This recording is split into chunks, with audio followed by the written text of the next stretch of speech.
యేసుక్రీస్తు వారి శక్తి కలిగిన నామంలో కూడా వచ్చిన ప్రతి ఒక్కరికి నా ప్రత్యేకమైన వందనాలు. ఆయా ప్రదేశాల్లో నుంచి దేవుని యొక్క మాట వీక్షిస్తున్న మీ అందరికీ కూడా శుభాహ్వానాన్ని తెలియజేస్తూ ఉన్నాను. మనము గడిచిన దినాల నుంచి నేర్చుకుంటున్నటువంటి ఒక అంశాన్ని గుర్తు చేసుకుందాం. మన వ్యక్తిగత జీవితంలో దేవునితో సంబంధం కలిగి ఉండడం, లేక దేవునితో మాట్లాడడం, దానిని మనం ప్రార్థన అనేటువంటి అనుభవాన్ని ఇష్టపడుతూ ఉండడం. ఈ ప్రార్థన అనేటువంటి అనుభవం విషయంలో వ్యక్తిగతమైనటువంటి కోరికలు, ఆశలు, ఇచ్చలు ఇవన్నిటినీ ఏవైతే అడుగుతున్నామో వాటి విషయంలో ప్రభు సన్నిధిలో పశ్చాత్తాపడుతున్నామా లేదా, అంటే మనం ఆయన చేసినట్లు, ఆయన చెప్పినట్లు, ఆయన చూపినట్లు మనం చేయగలుగుతున్నామా? ఒకవేళ చేసిన వాటి విషయంలో మనకేమైనా దుఃఖం కలిగి వాటి విషయంలో పశ్చాత్తాపడుతున్నామా లేదా అన్నది పరీక్షించుకోవాల్సినటువంటి సంగతుల గురించి ఆలోచిస్తున్నాం. నిజానికి నేర్చుకునేటువంటి ఈ ప్రార్థనా జీవితం యొక్క ఉద్దేశం ఏంటి అని అంటే, ఒక మనిషి దేవునితో సత్సంబంధాన్ని కలిగి ఉండడం, దేవుడు అనేటువంటి ఆ ప్రత్యేకమైనటువంటి, ఆ పరిపూర్ణుడైనటువంటి, ఆ సంపూర్ణుడైనటువంటి ఆ దైవత్వంతో అనుబంధాన్ని కలిగి ఉండడం, ఆ అనుబంధం, ఆ సంబంధం, ఆ అనుభూతితో దేవునికి నాకు ఉండేటువంటి ఆ రిలేషన్షిప్కి తగ్గట్టుగా నేను మార్చుకోవడానికి ఇష్టపడడం. కానీ చాలామందికి తెలియని విషయం ఏంటంటే, దేవుడు అనేటువంటి ఆ ప్రత్యేకతను, దైవత్వము అనేటువంటి ఒక ప్రత్యేకతను ప్రజలందరికీ మనకి పరిచయం ఎలా ఏర్పడిందంటే, దేవుడి దగ్గరికి వస్తే, దేవుడిని అడిగితే, దేవుడిని సంతోషపడిస్తే, దేవునికి కావలసినట్టుగా ఏమైనా చేస్తే ఆయన మనకి అవి ఇస్తాడు. చిన్నప్పటి నుంచి మన పిల్లల్లోకి ఈ బీజమే వేసాం. ఎలా వేసాం? నువ్వు ప్రార్థన చేయి.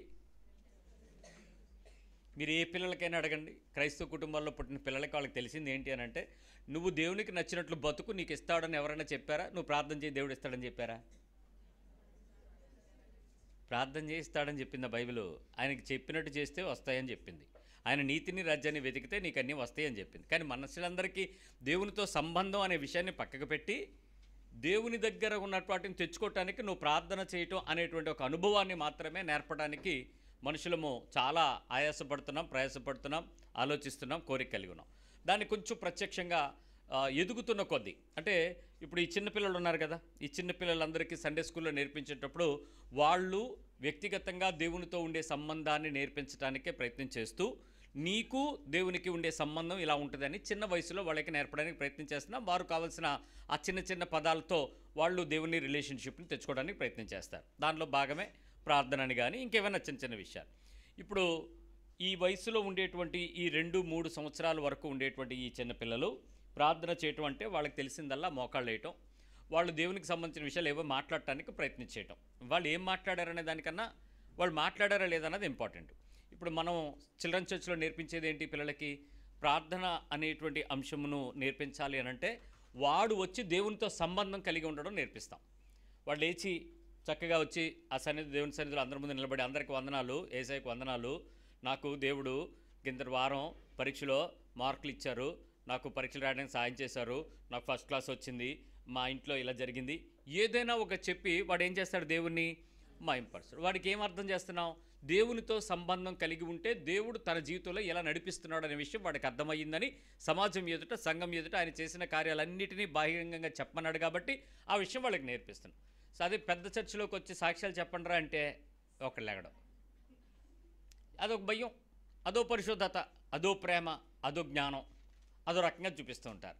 సో అలాంటి పరిస్థితుల్లో చిన్నపిల్లల నుంచి వాళ్ళకి నేర్పిస్తున్నటువంటి ఈ పరిశుద్ధమైన దైవ సంబంధమైన జ్ఞానంలో నుంచి ఈ 3 సంవత్సరాల పిల్లోడు నేర్చుకున్నటువంటి ప్రార్థన కట్ చేసి 30 సంవత్సరాల తర్వాత వచ్చి అదే ప్రార్థన చేశాడు అనుకో, మీకు ఎలాగుంటుంది? 3 ఏళ్ల లోపు చేసిన ప్రార్థన 30 ఏళ్ళప్పుడు చేస్తే మీకేమనిపిస్తుంది? పక్కనోడికి చెప్పండి. ఈ చిన్నపిల్లలు చేసే ప్రార్థన మీరు 30 సంవత్సరాలప్పుడు వయసు వచ్చాక చేస్తే ఎలా ఉంటుంది అని అడిగాను నేను. బాగుంటుందా? మీకు నచ్చుద్దా? ఏమనిపిస్తుంది మీకు మీ పక్కోళ్ళకి మీకేమనిపిస్తుంది? అసలు ఆడి నెగాదిగా చూస్తారు.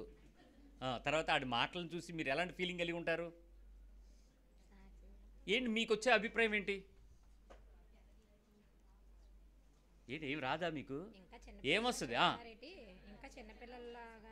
చిన్నపిల్లల్లాగా ఉన్నాడానా? ఇంకా ఎదగలేదు, నేర్చుకోలేదు, ఇమ్మెచ్యూర్, ఇలాంటి భావాలన్నీ మీలో చాలామందికి 30 ఏళ్ళు కాదు 60 ఏళ్ళు వచ్చినా రానోళ్ళు ఉన్నారు. వాళ్ళని ఏమనాలి?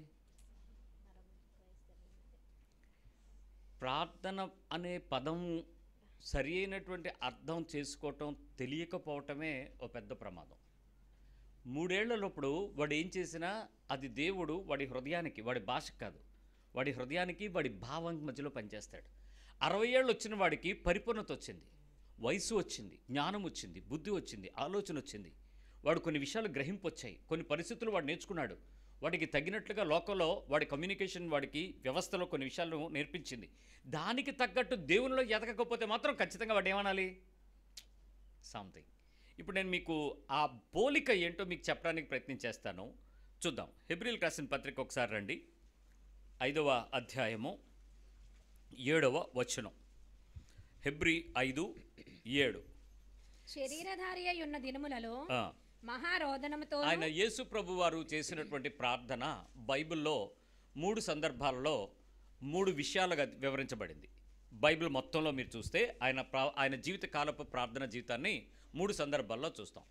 మొదటి సందర్భం గెత్సెమనెలో చేసినటువంటి ప్రార్థన, గలిలీలో చేసిన ప్రార్థన, ఆయా ప్రజల మధ్యలో చేసినటువంటి ప్రార్థనలు. ఆ ప్రార్థనలలో ప్రజల స్వస్థత కొరకు చేసిన దానిని ప్రార్థన అన్నాడు.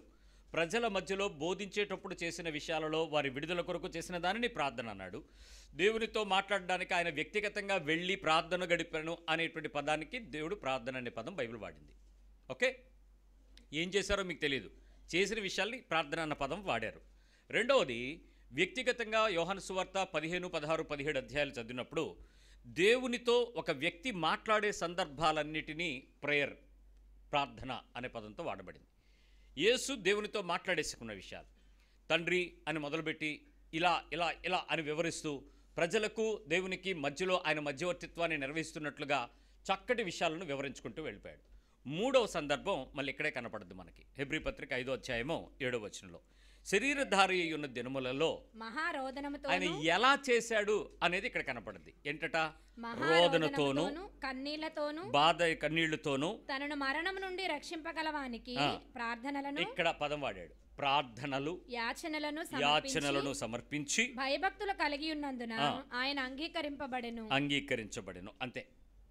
ఆయన చేసిన దానిలో ప్రార్థన ఉంది, యాచన ఉంది, కన్నీరు ఉంది, భయభక్తులతో కూడినటువంటి వేడుకోలు ఉన్నాయి.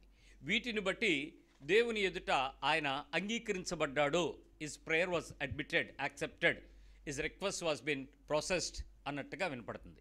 ఇది ఎలా చేశాడు, ఎందుకు చేశాడు అనేటువంటి 2 విషయాలని మనం జ్ఞాపకం చేసుకున్నట్లయితే తప్పకుండా వ్యక్తిగా మనం చేయాల్సినటువంటి విషయాలు, చెయ్యకూడని విషయాల మధ్యలో మన భాషను కూడా పర్ఫెక్ట్గా వాడుకోవడం నేర్చుకోవాలి. నిజంగా మోగోడు, గుడ్డోడు, క్రైస్తవుడుగా ఉండగలిగితే వాడి మీద ఏ దోషం దేవుడు మేపడం. గుడ్డోడు 2 ఉంటే బ్లెస్డ్, ధన్యుడు. ఈ 2గా మనం ఉండి లేనట్లుగా బ్రతకగలిగితే ధన్యులమవుతాం. నిజానికి అవి ఉండలేం కాబట్టి, మనకున్నటువంటి జ్ఞానేంద్రియాలతో మనకు ఉన్నటువంటి చాలా పనులు చేయగలుగుతాం కాబట్టి కృపావరం కలిగిన వారంగా దేవునితో ఎలా ఉంటామో ఒకసారి ఆలోచించేద్దాం. మనం ప్రార్థన చేసే అంశాలలో లోకంలో మనకు ఉండేటువంటి చాలా అవసరతలే మన ముందు కనపడుతూ ఉంటాయి. ఒక 2 విషయాలను మనం హెచ్చరికగా తీసుకొని దేవునితో సంబంధం ఎలాగో నేర్చేసుకుందాం. మొదటిది మత్తయి సువార్త 6వ అధ్యాయం 19వ వచనం, మాథ్యూ 6:19. భూమి మీద మీ కొరకు ధనమును కూర్చుకొనవద్దు. బంగారం రేటు తగ్గిందంట కదా, అసలే సీజన్, పెళ్ళిళ్ళ సీజను.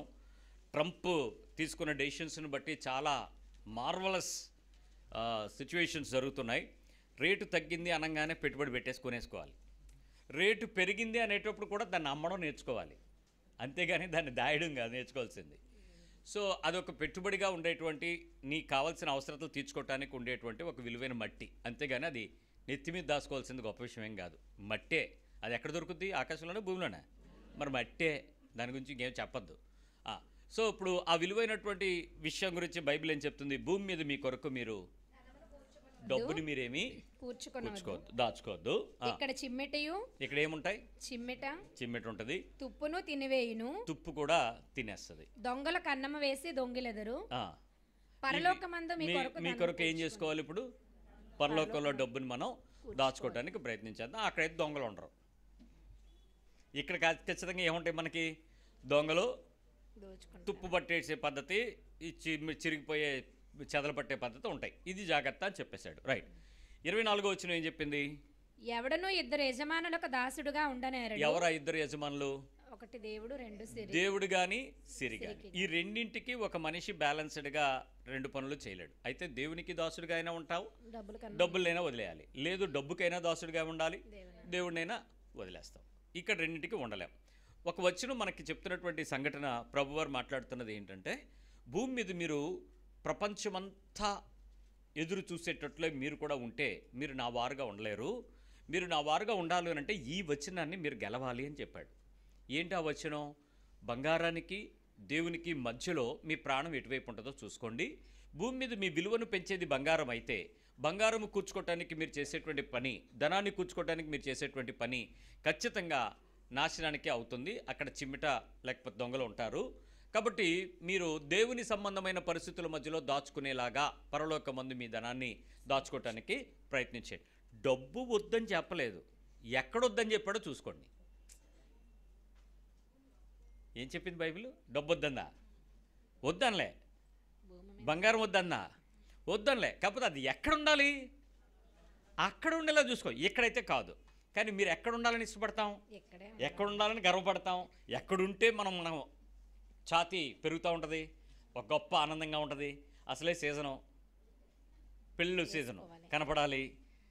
మొహం కొట్టేసినట్టుంది. అది లేకపోవడం వల్ల పెళ్ళికి వెళ్ళకుండా ఉండిపోయిన వాళ్ళు కొంతమంది ఉన్నారు. అది బ్యాంకులో ఉందని మీకు తెలుసు, అందరికీ తెలుసు. కాకపోతే అదొక గొడవ. తెల్లారు లెగిస్తే అది లేదు, అది లేదు, అది లేదు, అది ఇవ్వలేదు, అది దాయి లేదు, ఆడు పెట్టుకున్నాడు, ఆడు పెట్టిసుకున్నాడు, ఆడు పెట్టిసుకున్నాడు. ఈ గొడవతోనే చాలాసార్లు సంబంధాలు, బాంధవ్యాలు, అనుబంధాలు తెగిపోతుంటాయి. కానీ దైవికమైన పరిస్థితులలో దైవికమైన పరిపూర్ణతకు తెచ్చుకోవటానికి మనం ఎలాంటి పరిస్థితిని తెచ్చుకోవాలన్నది ఇక్కడ మనకు చెప్తుంది. రైట్. ఇప్పుడు ఇదే విషయాన్ని దేవుని పక్షంగా మనం ఆలోచన చేసేటప్పుడు ప్రజలందరి మధ్యలో వారి వారి అవసరతల కొరకు దేవునితో మొర్రపెట్టడం, కన్నీరు కార్చటం, అంగలార్చటం, యాచించడం జరుగుతుంటే మరొక పని చేయటానికి ఇష్టపడితే ఉపయోగపడుతుంది. గలతీ పత్రికలో 5వ అధ్యాయము 16వ వచనం చెప్తుంది కదా. గలతీ 5:16. నేను చెప్పున్నదేమనగా ఆత్మానుసారంగా నడుచుకొనుడి. మళ్ళీ చెప్తున్నాను, గలతీ పత్రిక అపోస్తులుడైనటువంటి పౌలు గలతీయులకు రాసినటువంటి పత్రిక. చదువుతున్న అమ్మాయి చెప్పట్లేదు మనకి. మీరు ఆ అమ్మాయి చెప్తుంది అనుకున్నారు కనుక నేను చెప్తుంది ఏమనగా అంది కదా. గలతీయులకు పౌలు గారు చెప్పాడు ఏమని? ఆత్మానుసారంగా ఆత్మానుసారంగా నడుచుకోండి. అప్పుడు మీరు శరీరేచ్ఛను ఇక్కడ నేను ఎందుకు మళ్ళీ ఈ అమ్మాయిని ఉదాహరణగా చెప్పానంటే నవ్వుతానికి కాదు. ఈ వచనాలు చదివేటప్పుడు ఈ వచన సంబంధమైన బలహీనమైన పరిస్థితులు వాళ్ళ శరీరం మీద కనపడితే వీళ్ళు వేసుకుంటారు కానీ వీళ్ళు చెప్తారు అన్న క్వశ్చన్లు వచ్చేస్తాయి. ఈనేది ఎనరో మనం కదండి. మనం ఎంతసేపు ఏం చెప్తున్నాడో దానికన్నా ఎవరు చెప్తున్నారో అన్నది ఇంపార్టెంట్. ఇక్కడ యేసుప్రభు చెప్తున్నాడో పౌలు చెప్తున్నాడో పట్టించుకోవట్లే, ఎవరు చదువుతున్నారు అన్నది ఇంపార్టెంట్. అలాంటివి వదిలేసి సరిగ్గా స్వస్థతగా దేవుని యొక్క స్వరం వినడానికి ప్రయత్నం చేస్తే చెప్తున్నాడు. ఏంటంటే ఆయన చెప్పేది ఏమనగా ఆత్మానుసారంగా నడుచుకునుడి, అప్పుడు మీరు శరీరేచ్ఛను నెరవేర్చరు. శరీర కోరికలను నెరవేర్చకుండా వాటి విషయంలో దేవుని దగ్గరికి రాకుండా ఉండాలంటే మీరు ఎలా ప్రార్థన చేయాలంట? ఆత్మానుసారముగా గనక ప్రార్థన చేసినట్లయితే తప్పకుండా మీరు శరీరేచ్ఛలకు సంబంధించిన ప్రార్థనలన్నిటినీ దీని ఏం చేయగలరు? కంట్రోల్ చేయగలరు. కానీ మీరు చేసే ప్రార్థనలన్నీ ఆత్మానుసారమా శరీరానుసారమా అన్నది మీరు ఆలోచిస్తే ఎక్కువ ప్రార్థనలు ఏం చేయడానికి ఇష్టపడతారు చెప్పండి? ఎంత పబ్లిక్గా ఒప్పేసుకుంటారు ఏంటండి? నేను వాక్యం చెప్పనివ్వండి. అంత పబ్లిక్గా మీరు శరీరానుసారమైన అడుగుతారా? చెప్తుందిగా వాక్యం మరి శరీరానుసారం అడగద్దని. కానీ అడగకుండా ఉండగలమా? అలా ఎక్కువ గట్టిగా ఎక్కువ శరీరానుసారంగా ప్రార్థన చేయగలిగిన వాళ్ళని ఏమంటారో తెలుసా మీరు? ప్రార్థనాపరులు అంటారు. ఇంకా మీరు చెప్పాలనుకుంటే వీళ్ళకి ప్రార్థనాపరులు కూడా కాదు, వాళ్ళకి ఇంకొన్ని డిగ్రీలు కూడా ఇచ్చేస్తారు. ప్రేయర్ వారియర్, యోధురాలు, ప్రేయర్ సెల్ నడిపించేటువంటి ఆంటీ గారు, అంకుల్ గారు, ప్రార్థనాపరులు అనేటువంటి విషయం చాలామంది. అంటే వాళ్ళు చేస్తున్నది తప్ప ఒప్ప అన్నది మనకు కాదు, కానీ వాళ్ళు చేస్తున్నటువంటి విధానంలో ఆత్మానుసారంగా ఉందా లేదా అనేది పరీక్షించుకోవాలి. సాధారణంగా మనం మాట్లాడేటువంటి విషయాలలో మనకు కావాల్సినటువంటి భౌతిక అవసరతలన్నీ ఒకదాని తర్వాత ఒకటి నేర్పుగా, ఓర్పుగా, మంచి పదాలతో రిక్వెస్ట్లన్నీ జాగ్రత్తగా పెట్టి మధ్య మధ్యలో 2-3 వచనాలు తగిలిస్తే ప్రార్థన చేస్తే మనకు ఎలా ఉంటుంది? అది అమ్మయ్య నా కోసం అమ్మగారు ప్రార్థన చేశారు, నా కోసం అయ్యగారు ప్రార్థన చేశారు, చాలా ధన్యురాలని అని చెప్పి కానుక ఇచ్చేయాలనిపిస్తుంది. ఏదో ఇవ్వాలి కదా, మరి వాళ్ళకి ఇస్తే కదా ప్రార్థన చేసినందుకు ఫలితం అనేది. అదొకటి నేర్పేశారు కదా జనాలు. సో దాంతో సంతోషం మనం ప్రార్థనకి. ఇంకా ఆ తర్వాత నుంచి మీరేం చేయక్కర్లే, వాళ్ళకి డబ్బులు పంపించేస్తుంటే వాళ్ళు చేసుకుంటూ ఉంటారు. మీరు బిర్యానీ తినేడు, రాత్రి టీవీ దగ్గర కూర్చోవటమే. అంతా రిలాక్స్ అయిపోతుంటే వాళ్ళకి ప్రార్థన డబ్బులు పంపించేస్తూ ఉండండి, వాళ్ళు మొరపెట్టేస్తూ ఉంటారు. వాస్తవ జీవితంలో నీ భక్తి జీవితం శరీర క్రియలను హేతువు చేసుకోనని ప్రార్థనా జీవితాన్ని కలిగి ఉండటానికి ఎలాంటి నైపుణ్యం కలిగి ఉన్నామో ఒకసారి పరీక్షిస్తే మీకు అర్థమవుతుంది. నన్ను కొన్ని మాటలు చెప్తాను. మీ జీవితంలో ఆ ప్రార్థనలో మీరు లిఫ్ట్ అవుతున్నారో లేదో ప్రయత్నించేయండి, ఎదుగుతున్నారో లేదో చూడండి. నేను మళ్ళీ చెప్తున్నాను, ఈ 3 సంవత్సరాల పిల్లవాడు 30 సంవత్సరాలలో అదే ప్రేయర్ చేస్తే ఖచ్చితంగా మీ మీద మీకే అసహ్యం వేస్తుంది. మీ పక్కన ఉంటే మీరు ఆడికి చిరాకు అనిపిస్తుంది. 10 సంవత్సరాలు చర్చికి వచ్చాక కూడా నీ ప్రేయర్ మారలేదంటే తల్లి నేనేమనాలా? 20 ఏళ్ళు సహవాసంలో పెరిగి నీ పిల్లలు పెళ్ళిడికి వచ్చి పెళ్ళిళ్ళు జరిగించుకుని పిల్లల్ని కానీ పేర్లు పెట్టుకుని స్టేజ్కి వచ్చినా కూడా నీ నోటిలో ప్రార్థన సంబంధించినటువంటి విశ్వాస విషయాలపై దేవునితో సంబంధం కలిగి లేకుండా మరొకరి దగ్గరికి నువ్వు చేయి చాచి నోరు చాచి నా కోసం ప్రార్థన చేయండి అని అడుక్కుంటావు అంటే నేనేమనాలి? 40 ఏళ్ళు 50 ఏళ్ళు ఒక సంఘంలో నడిచి ఆ సంఘానికి పెద్దగా వయసులో ఆ స్తంభానికి ఆ ఫ్యాన్కి ఉన్న వయసు నీకు వచ్చేసినా కూడా ఇప్పటికీ దేవునితో సంబంధం కోసం ఎవరైనా కొత్తగా ప్రార్థన చేస్తుంటే వాళ్ళ దగ్గరికి వెళ్ళి తలెట్టి బుర్రించున్నావు అంటే నేనేమనాలి?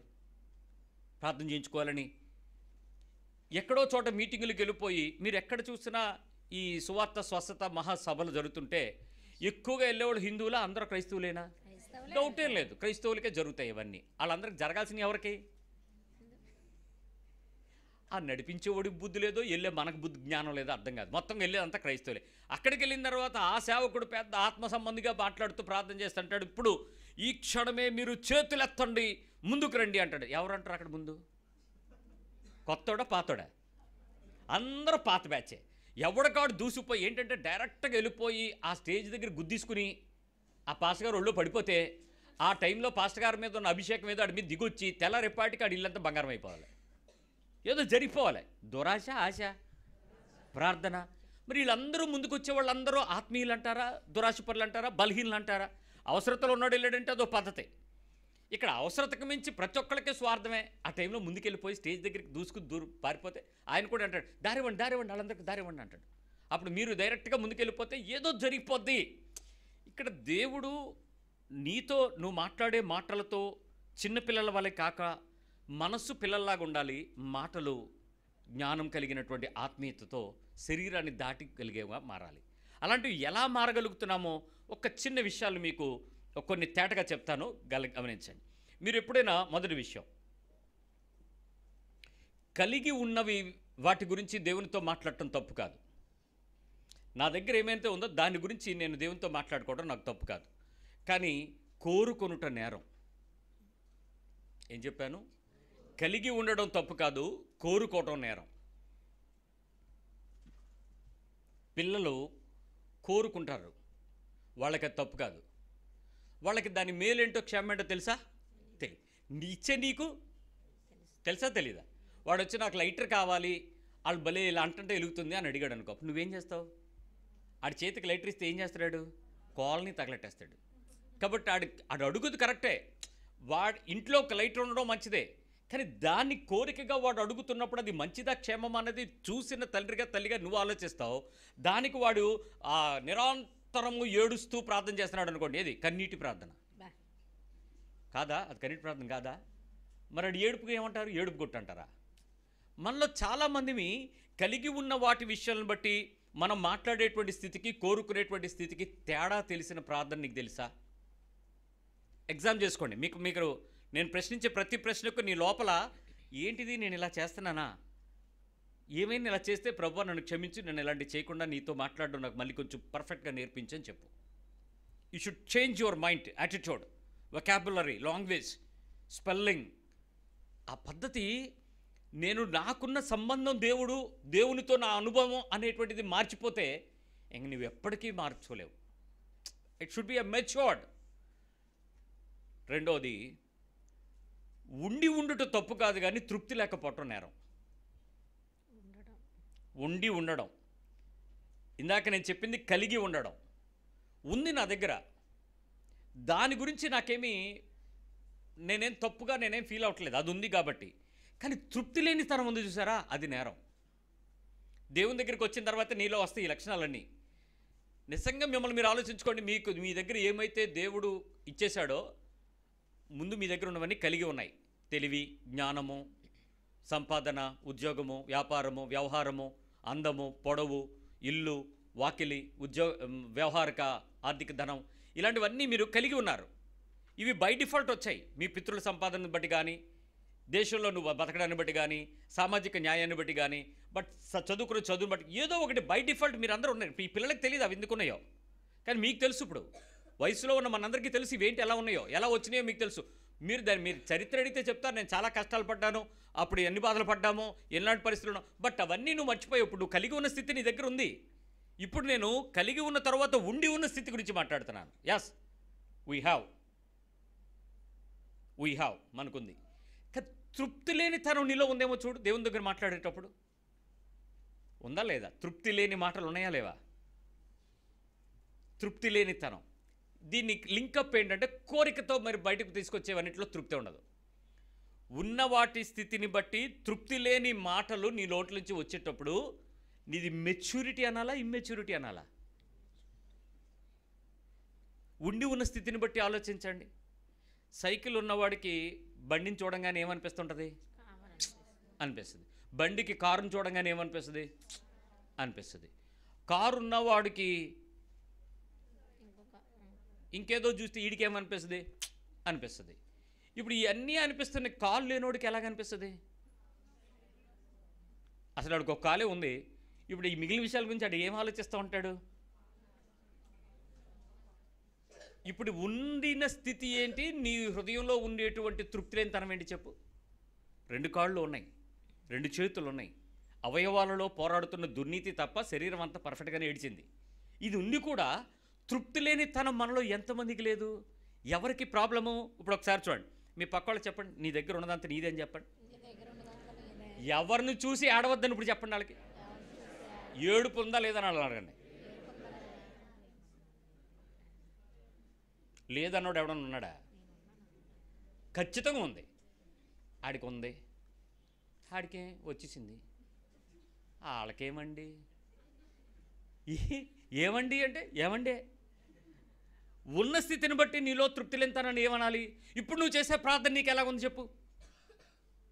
తృప్తి లేని నువ్వు దేవుని దగ్గరికి వచ్చి చేసే ప్రార్థనని దేవుడు ఏమంటాడు? మెచ్యూర్డా, ఇమ్మెచ్యూర్డా? తెలియని తనాన్ని గురించి కూడా ఒక హద్దు ఉంటుందండి.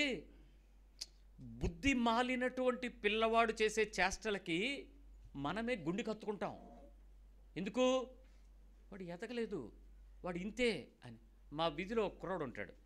ఆ పిల్లోడు ఎవరో 4 వెళ్తున్నారు అనుకో, డైరెక్ట్గా వచ్చి నలుగురితో నడిచేస్తుంటాడు. రే నువ్వేంటో ఇక్కడికి వచ్చావు అన్నావు అనుకో, ఏ రాకూడదా అంటాడు. మీ అమ్మగారు నాన్నగారు ఎత్తుకుతారు రాని అంటే ఎత్తుక్కొని అంటాడు. అక్కడ పోనీ టీ తాగడానికి వెళ్ళాను అనుకో, వచ్చా అంకుల్ నాకు అంటాడు. అప్పుడు మనకేమర్థమైంది? వీడు కొంచెం లిఫ్ట్లోకి వస్తాడు. మీ ఇల్లు ఎక్కడరా అంటే మీరు ఎక్కడికి వెళ్తే అక్కడ అంటాడు. మనమే ఆ నెంబర్ గుర్తుపెట్టుకుని ఆడి పెళ్ళి నొక్కితే, ఒరే బాబు మీ ఇల్లు వచ్చి వెళ్ళిపోంటే వెళ్ళిపోవాలా, రావద్దా, మీ ఇష్టం వెళ్ళిపోతాను అని వెళ్తాడు. వాళ్ళ అమ్మ నాన్న వాడిని అసలు పట్టించుకోనట్టే ఉంటారు. మొన్న ఒకసారి పిల్లలందరినీ కూర్చోబెట్టి వాళ్ళతో ఈ బెట్టింగ్ల గురించి గొడవలు అవుతుంటే వాళ్ళకి కొంచెం బుద్ధి చెప్దామని కూర్చోబెట్టా. 100 మంది కూడుకున్నారు. వాళ్ళందరికీ ఫ్రూటీలు ఇచ్చి కాసేపు మాట్లాడదామని చెప్పి ఆ పిల్లవాళ్ళని పిలిచి, మీలో ఎవరికైనా ఏమైనా బెస్ట్ టాలెంట్స్ ఉంటే కమండ్ ఎగ్జిబిట్ అని చెప్పి మైక్ ఇచ్చాను. ఆడొచ్చాడు. అంకుల్ అన్నాడు. ఒరే ఈడు ఇప్పుడు వచ్చాడు, ఏం కొంపలు ముంచేస్తాడో బాబు అని అందరం భయపడిపోతాను. అందరూ చప్పట్లు కొడుతున్నారు. ఎందుకురా అంటే ఆడొచ్చాడని. ఐ సెడ్ సంథింగ్ ఏదో లేకపోతే ఇటు చెయ్యికి రాడు. ఎందుకంటే ఎవడికాడు ఇప్పుడు మిమ్మల్ని లెగండి అంటే మీరు ఎంత భయపడతారు, అమ్మో ఏటో అని. ఆడు లేకుండా వచ్చాడంటే అడిగి ధైర్యవంతులే కదా, లేడప్ కమాన్ అన్నాను. వచ్చాడు. వచ్చి ఏం చేస్తావు నాన్న అని అంటే, నేను అల్లూరు సీతారామరాజు ఏకపాత్ర అభినయం చేస్తానన్నాడు. ఏంట్రానంటే ఆడు మామూలు డ్రెస్సులతో వచ్చి మైక్ పట్టుకుని చేత్తో ఇలాగా అది పట్టుకుని రూదర్ఫోర్డ్ అన్నాడు. సౌండ్ షార్ట్, మైకులు పగిలిపోయినట్టు అయిపోయి అందరం ఒకసారి. ఏంటి ఈడా అనంటే 20 నిమిషాలు నాన్ స్టాప్గా డైలాగ్ కొట్టాడండి. 20 minutes. ADHDతో సఫర్ అవుతున్న పిల్లోడాడు. మామూలుగా 5 నిమిషాలు ఎక్కడ కూర్చోబెట్టలేం, కారులో కూడా కూర్చోబెట్టలేం. నడుస్తూనే ఉంటాడు. మనిషి సన్నగా ఉంటాడు, ఏదైనా తినేస్తాడు, షాప్లోకి వెళ్ళిపోతాడు, ఏది పడితే అది పట్టేసుకుంటాడు. ఎవ్వరం ఏమీ చేయలేని పరిస్థితి. కానీ వాడిలో ఒక టాలెంట్ ఉంది. వాడు ఆ టైంకి మాట్లాడుతున్న మెచ్యూర్డ్ థింగ్స్ని చూసి షాక్ అయిపోయాం. ఆ మాడ్యులేషన్, ఎత్తటం, దించటం, డైలాగ్ డెలివరీ, ఎక్సలెంట్ మాడ్యులేషన్. వాడిని పిలిచి, నువ్వు సూపర్ రా, ఇన్ని రోజులు నిన్ను మేమేం చూసాం? ఇమ్మెచ్యూరిటీ చూసాం, ఫిజికల్ ఇమ్మెచ్యూరిటీ చూసాం, వయసులో శరీరానికి తగ్గ బుద్ధి కలిగిరా లేడు. కానీ వాడి లోపల ఒక తలాంతుకు తగినటువంటి పద్ధతి, మెచ్యూరిటీ వచ్చింది. ఇప్పుడు వాడు ఏ విషయం గురించి ఆలోచించినా వాడు ఒకటే ఆలోచిస్తాడు, ఆడు ఎలా ఉన్నాడో దానిలో ఆడు సాటిస్ఫైడ్గా ఉంటాడు. అవునా కదా? మరి మనము, ఆడి సీట్ వచ్చిందంట, రాత్రి నీకు నిద్ర ఉండదు, ఆడు పాస్ అయ్యాడు, మీ అబ్బాయి పాస్ అవ్వలేదని చింతో తెలీదు, దుఃఖమో తెలీదు, తృప్తి లేనితనమో తెలీదు, ఏడుపు. ఆడు ఇల్లు కట్టుకున్నాడు, కట్టేసుకున్నాడు, ఉద్యోగం వచ్చేసింది, అది ఫ్రిడ్జ్ కొనుక్కుంది, 2 డోర్ల 3 డోర్ల కొనిసింది. అది ఏంటి 3 తాళ్ళు ఉన్నాయి, 3 వరుసలు ఉన్నాయి, 3 పేట్ల, అమ్మో కొనిసింది. 1 కాదు 2 కాదు, నీ ఆత్మీయ జీవితంలో ఉన్నటువంటి నీ నలుగుడు తృప్తి లేని తనాన్ని చూసిన నీ మెచ్యూరిటీని చూసి దేవుడేమనాలి? ప్రార్థనా జీవితం అంటారా నిన్ను? నిజం చెప్పనా, తృప్తి లేని తనంలో కూడా వచ్చే ప్రార్థనలు కూడా బ్రహ్మాండంగా మాట్లాడతారు. మీ డైలాగులకి యేసుప్రభు బోల్తా పడిపోడు, కంగారు పడకండి. ఆయన ఏం బెండ్ అయిపోయి టెంప్ట్ అయిపోయి అమ్మ నా కూతురో భలే మొరపెట్టేస్తున్నా అనుకోడు. యేసుప్రభు చేసిన ప్రార్థనకి నీ నోటికి తేడా ఉంది. 3వ విషయం చెప్తున్నా, పొంది ఉండడం తప్పు కాదు, కానీ దురాశ కలిగిన ప్రార్థన నేరం. నువ్వు పొంది ఉండడం ఏది తప్పు కాదు. ఇది నువ్వు సంపాదించుకుంటే వచ్చింది కాదు, నువ్వు కోరుకుంటే వచ్చింది కాదు, నువ్వు కలిగి ఉండాలంటే తెచ్చుకున్నది కాదు, నువ్వు పొంది ఉన్నావు. It is by gift of God. దేవుని కృపను బట్టి నీకు వచ్చింది. నీకు అబ్బిన సంస్కారం కానీ, నీకు వచ్చిన చదువు కానీ, నువ్వు పొందిన ఉద్యోగం కానీ, నువ్వు ఉన్న ఇల్లు కానీ, నీకు వచ్చిన భార్యాభర్తల సంబంధం కానీ, నీకు పుట్టిన పిల్లలు కానీ, నువ్వు ఈ లోకంలో సంపాదించుకున్నది ఏది కూడా నువ్వు తెచ్చుకున్నది కాదు, అవన్నీ పొంది ఉన్నవి. ఎవరిచ్చారు? దేవుని వలన పొంది ఉండటం నువ్వెప్పుడు కూడా దాన్ని తప్పుగాను తక్కువగాను చూడదు. ఇక్కడ నేను లేని వాళ్ళ గురించి కూడా చెప్తున్నాను. దయచేసి తల్లులారా, తండ్రులారా, మీ జీవితాలలో ఏదైనా దైవికమైనటువంటివి మీరు అనుకున్న స్థాయిలో మీరు పొందిలేరు అని మీకు అనిపిస్తే, పొందడానికి అర్హత ఉందని మీకు అనిపించటం తప్పు కాదు. కానీ పొంది ఉండిలాగున నీకు ఇవ్వాలి అని దేవుడు అనుకోలేదు. కాబట్టి మీ హృదయంలో దురాశ కలిగి ఉండకుండా ఉండగలగడం జ్ఞానం. నేను ఒక విలేజ్కి వెళ్ళేటప్పుడు, విలేజ్ రూట్స్లో మాట్లాడేటప్పుడు వాళ్ళు ఆలోచిస్తూ ఉంటారు, ఎందుకులేండి అయ్యా, మాకెంత కావాలో భగవంతుడు అంత ఇస్తాడు, చాలండి అయ్యా. ఏంటి వాళ్ళకున్న ఆనందం? The least bother about the things. వాళ్ళు ఎప్పుడైనా మా దగ్గరికి వచ్చి ఒక 4 రోజులు ఉండండి అమ్మా అన్నాం అనుకో, అలాంటి పెద్ద పెద్ద ఇళ్లలో మేము ఎక్కడ ఉంటాంలేండి అయ్యా. వాళ్ళకి ఏం లేదు. మనకేముంటుంది? ఎప్పుడైనా వెళ్ళాలి, ఒక్కరోజైనా ఎలాగైనా ఒక్కసారి దానికి వెళ్ళి చూడాలి, డబ్బులన్నీ దాచిపెట్టి ఒక్కరోజు వెళ్ళి ఎంజాయ్ చేసి వచ్చేద్దామయ్యా. దురాశ. వాళ్ళకి అది ఉండదు, వాళ్ళు దాని గురించి ఆలోచించరు. ఇక్కడ వాళ్ళ లివింగ్ స్ట్రక్చర్ ఆఫ్ స్టేజ్లో దేవునితో అనుబంధం కలిగి ఉండి తృప్తికి, దురాశ కలిగిన ప్రార్థనకి తేడా ఉంది. దురాశ కలిగిన ప్రార్థనా జీవితాల్లో ఈరోజు క్రైస్తవుడు ముదిరిపోయి ఉన్నాడు. విపరీతమైన దురాశ కలిగినటువంటి ప్రార్థన. దానికి మీరు చేసేటువంటి పేరు ఏంటంటే విశ్వాసం. అందరికీ తెలిసింది ఒకటే డైలాగ్, ఏంటిది? విశ్వాసం అనేది నిరీక్షించబడిన వాటి యొక్క నిజ స్వరూపము లేనిది ఉన్నదన్నట్టుకు రుజువు అయి ఉన్నది. ప్రభువా, ఈ సమయంలో నేను నా కళ్ళతో దాన్ని చూస్తున్నాను. చూస్తే ఏమవుద్ది? విశ్వాసం అది. నువ్వు చూసిందల్లా పొందుకొట్టి దేవుడు ఇచ్చేయాలని ఏమన్నా రూలా? నువ్వేమన్నా ఆయనకు ఆలోచన ఆజ్ఞ ఇవ్వగలవా? మరి ఎందుకు నీకు ఆ దురాశ? కానీ చాలామందికి కలిగి ఉన్న వాటితో ఉండేటువంటి ఆ మినిమం తృప్తికి, దురాశ కలిగినటువంటి ప్రార్థన జీవితంలో పొంది ఉన్నటువంటి స్థితిని దాటి చేసే ప్రార్థనలు దేవుడు అభ్యంతరపడతాడు. ఇక్కడ మీరు ఎలాంటి ప్రార్థనా పరులు అయినప్పటికీ కూడా అది మీరు మోసపు ఆత్మీయ జీవితమే. మిమ్మల్ని మీరు మోసం చేసుకోవడం మానేయండి. మళ్ళీ చెప్తున్నాను, దురాశ కలిగినటువంటి అనవసరమైన విషయాలకు, అమాయకత్వానికి మధ్యలో దేవుడు పిచ్చివాడు కాదు, మోసపోయేవాడు కాదు. మీరు అమాయకంగా చేసేటువంటి మాటలకు కూడా నీకు తెలిసిందల్లా అడగచ్చు, నువ్వేమైనా అడగచ్చు, అడగడం ప్రార్థన. అడుగుడి మీకు డాష్, ఇది ఒకటి వచ్చేసింది అందరికీ. అడుగుడి అడిగితే ఇస్తానన్నావు ప్రభా. ఏం అడగమన్నాడు? ఏమి ఇస్తానన్నాడు? నీ జీవితం సరిగ్గా నడిపించబడటానికి దేవుని యొక్క ఆత్మ నడిపింపు అడగమన్నాడు. ఇందాక చదివిన వాక్యం అదే, ఆత్మానుసారంగా నడుచుకున్నాడు, అప్పుడు మీకు శరీరేచ్ఛలు నెరవేర్చకుండా ఉండగలిగేటట్లు ఆత్మ నడిపింపును అడగమన్నాడు. ఇక్కడ మనం అడగాల్సిందేంటి? అడుగుతున్నది ఏంటి? మనకు కావాల్సిన లిస్ట్ అంతా పట్టుకుని, ఏది ఒకటి కొంటే ఒకటి ఆఫర్ అని చెప్పి CMRలో కొనుక్కుంటే కూపన్ ఇచ్చాడు కదా, అది పట్టుకొచ్చి ఉపవాస ప్రార్థన మంగళవారం ఇక్కడికి వచ్చి ప్రార్థన చేస్తుంది ఒక ఆవిడ. ఏంటమ్మా ప్రత్యేకించి వచ్చావు పొందంటే మీతో మాట్లాడాలండి అయ్యా. ఏంటి చెప్పానంటే కవర్లో పెట్టింది అక్క. అది లాస్ట్ టికెట్లు పెట్టి వీటి కోసం ప్రార్థన చేయండి. ఏంటి దీనిలో ఏముందో చెప్పు, దాని గురించి ప్రార్థన చేస్తానులే అని అంటే, దేవుడు వాగ్దానం చేశాడండి అని. నీకా ఏమని రెఫరెన్స్ చెప్పన్నాను, బైబిల్ ఇలా తీసాను, అది బైబిల్లో ఉండదండి అని. దేవుని మాటలు దీనిలో లేని మాటలు నీ సొవుల్లో ఈ నీ స్వార్థం ఏంటి ఇచ్చాడో నాకు కూడా తెలుసుకోవాలని కుతూహలం పెరిగిపోద్ది కదా. నాకు అలాంటి అనుభవం లేనప్పుడు నీకుంది అని అంటే నీ దగ్గర నేర్చుకోవడం తప్పేం లేదు కదా. ఏంటి అని అడిగాను. అడిగితే ఆవిడ అంది, ఇస్తానన్నాడండి, తీసుకొచ్చాను, మీతో కూడా ఒకసారి ప్రార్థన చేయించేస్తే దేవుడు ఇచ్చేస్తాడు. ఏంటో చెప్పమ్మా అన్నాను. అది అంటించుంది అందుకని. చింపనా అని చింపబోతుంటే అయ్యగారు మళ్ళీ ఆ తర్వాత మీరు ప్రార్థన చేయకపోతే కుదరదా అంది. అంత డౌట్గా చెప్తున్నావు, చెయ్యనని, చెయ్యకూడదు ఏమైనా ఉందా దీనిలో అన్నాను. అలా కాదండి, సరే మీరు అడుగుతున్నారు కాబట్టి చూడండి అన్న. చింపాను, తీస్తే దానిలో 3 టికెట్లు. ఏంటివి టికెట్స్ చూస్తే ఇంకా లాటరీ అవ్వలేదు. ఏంటి సంగతి అని అంటే, ఇప్పుడు ఫస్ట్ ప్రైజ్ కార్ అండి, సెకండ్ ప్రైజ్ బండి అండి, 3వ ప్రైజ్ డబుల్ డోర్ ఫ్రిడ్జ్ అండి. 3 లేవు మా ఇంట్లో.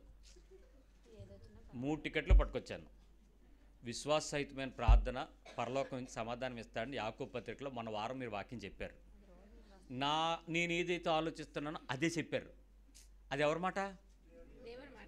మీరు బైబిల్ నుంచే చూపించారు కాబట్టి నాకు నమ్మకం కలిగింది, నాకు విశ్వాసం వచ్చింది. ఇప్పుడు ఇద్దరు ఏకీభవిస్తే పరలోకం తెరపడద్దని మీరే చెప్పారు ఆ రోజు. మళ్ళీ అన్నీ నాకే లింకు చెప్పాను. ఇప్పుడు మీరు నేను కలిసి ఏకీభవిద్దాం అని చెప్పి చేయి పెట్టి మీరు కూడా ఎట్టండి అంటుంది. నాకు డైరెక్షన్ ఇవ్వగలిగినట్టు దేశప్రభుకి నేను ఇవ్వగలనా? నాకు చేత కాదు ఈ ప్రార్థనలో. నేను చేయలేను తల్లి, నువ్వు చెయ్యి, నేను ఆమెను చెప్తాను, ఏం చేయను అన్నాను. అని అంటే నేను రోజు చేస్తున్నానండి, మరి వాళ్ళు మీరు కూడా ఉపవాసం ఉంటారు కాబట్టి పవర్ మీతో ఉంటుందని. పవరు సరే, ఒకవేళ ఇవ్వలేదు అనుకో దేవుడు ఏం చేస్తావన్నాను. నెక్స్ట్ లాటరీ టికెట్లు తెచ్చుకుంటాను. విశ్వాసం సంపుకోను, నా ప్రయత్నం మాన్నో. దీన్ని ఏమంటారు? ఆశ, దురాశ. లాటరీ అయిపోయింది, నాకు గుర్తుంది. పిలిచాను, రా సిస్టర్, ఏమన్నా వచ్చిందని. ఒక్క నెంబర్లో యేసుప్రభు మర్చిపోయాను. లాస్ట్ నెంబర్ 37, ఈవిడిది 36కి వచ్చింది, 37కి రాల. యేసుప్రభు కొంచెం మర్చిపోయాడు, ఒక్క నెంబరు మిస్ అయిపోయింది అన్నయ్య. ఏం పర్లేదు, ఉగాదికి పెడతారు కదా, వచ్చేద్దాం. అసలు నీ నిరీక్షణ అలా, విశ్వాసం అనాలా, మీరు అబ్బురు పడిపోతారేమో కానీ నేను వెర్రిదానా అని పిలవాలని ఉంది. ఇదే దురాశ కలిగినటువంటి విపరీతమైనటువంటి ప్రార్థన జీవితం దైవికమైన నేరమని నీకు తెలుసా? It's a crime before God, crime. నా పిల్లలు చదువుతున్నారు ప్రభువా, వాళ్ళకున్న జ్ఞానం నీకు తెలుసు, వాళ్ళ తెలివితేటలు నీకు తెలుసు, వాళ్ళ కెపాసిటీ నీకు తెలుసు. నీవు ఏ జ్ఞానంతో చొప్పున నా బిడ్డలు నువ్వు ఫలింప చేయాలనుకుంటున్నావో దానికి తగ్గట్టు నా పిల్లల్ని సిద్ధపరచు. That's wonderful prayer. స్వార్థమైన ప్రార్థన చెప్పండి. మా అమ్మాయికే ఫస్ట్ మాట్లాడండి, మీరు చేస్తారు కదా.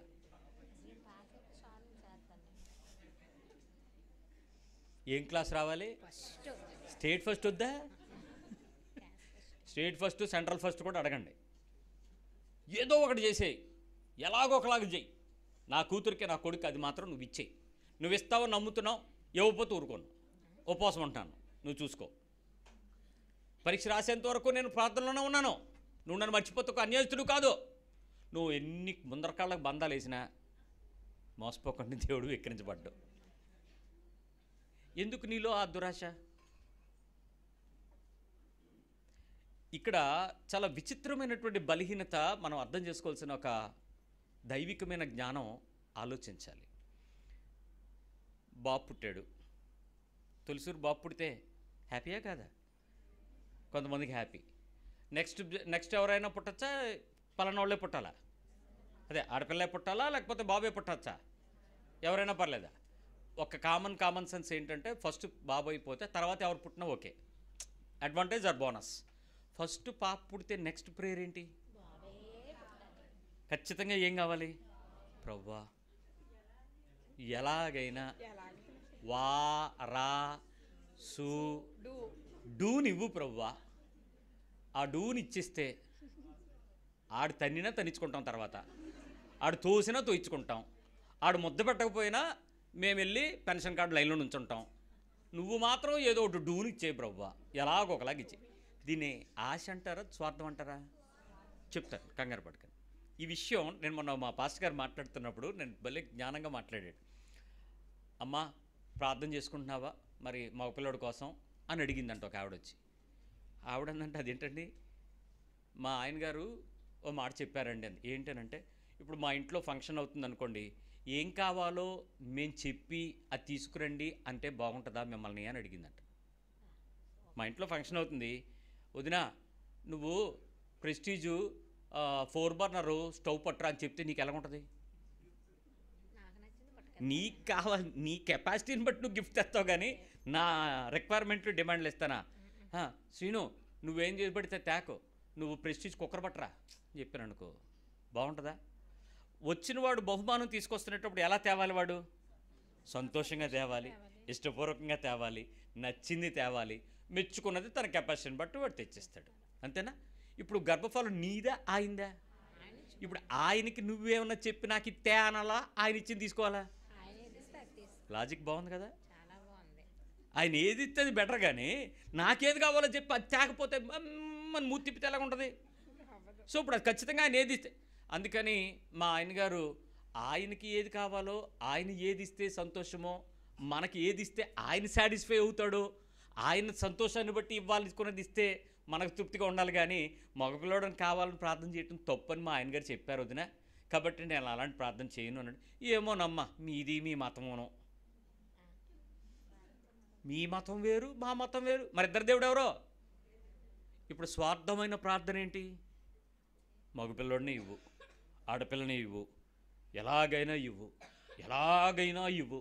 ఏంటి మనసులో ఈ ఈ ఈ ప్రార్థన, దురాశ కలిగినటువంటి ప్రార్థన నువ్వు చెయ్యకపోవచ్చు, కానీ నువ్వు చేస్తున్నావని నీకు ఎప్పుడు తెలుస్తుందో తెలుసా? అదే మగపిల్లడి కోసం ఎదురు చూస్తున్నాడు, ఆడపిల్ల పుట్టిస్తే నీ ముఖం ఎలాగుంటుందా ఎలాగుంటుందా అక్కడ తెలుస్తుంది స్వార్థమా కాదా.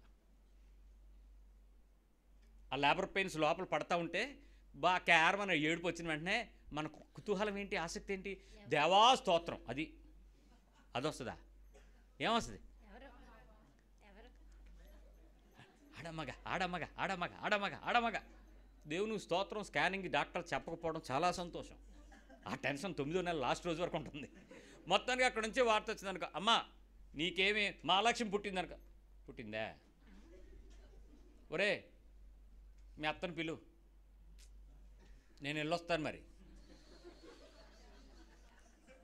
వాళ్ళ అత్తను చూసుకోమన, అమ్మా వారసుడు పుట్టాడని, రే స్వీట్లు పట్టరారా మనకే. నీ సొమ్మ ఆయన సొమ్మ ఎవరిదది? ప్రభువా నా బిడ్డకు ప్రసవ వేదన కలిగించి నువ్వు కనిపింపక మానుదునాన్ని నీ వాగ్దానం నెరవేర్చి భూమి మీదకు ఒక నరుడిని పరలోకం నుంచి పంపించి నా ఇంట ఒక వారసుడిగా నీవు ఇచ్చిన దాన్ని నీ కొరకు సిద్ధపరచడానికి నాకు బాధ్యత పెట్టావు నాయనా, కృతజ్ఞతలు ప్రభువా. ఆడపిల్లని ఇచ్చినా మగపిల్లని ఇచ్చినా చెప్పే తల్లిని ఎక్కడైనా చూసారా మీరు? తండ్రిని ఎక్కడైనా చూసారా? ఇలాంటి ప్రార్థన నీకు ఎందుకు రాదర్రా? దీన్ని ఏమంటారు మరి? ఏమంటారు చెప్పండి? దురాశ కాదా? ఇది ఒకటి కాదు, ఎనీ ఇష్యూ, ఏ ఉద్యోగం, ఏ పరిస్థితి అయినా నీ లోపల ఈ రకమైనటువంటి దురాశ కలిగినటువంటి ప్రార్థన జీవితంతో మోసపోతున్నారు. 4, శుభ్రంగా ఉండడం అవసరం, అర్హత. మీరు మీ ఇంటిని కానీ ఒంటిని కానీ దేనినైనా శుభ్రంగా ఉంచుకోవడం, ఆనందంగా శుభ్రంగా ఉంచడం అర్హత, అవసరం. అందాన్ని కోరుకోవడం నేరం. శుభ్రంగా ఉండగలగడానికి కావలసిన కృపను తెచ్చుకోవటం వేరు, ఉన్న వాటిని శుభ్రంగా మెయింటైన్ చేయడానికి కావాల్సిన జ్ఞానం పొందుకోవటం వేరు.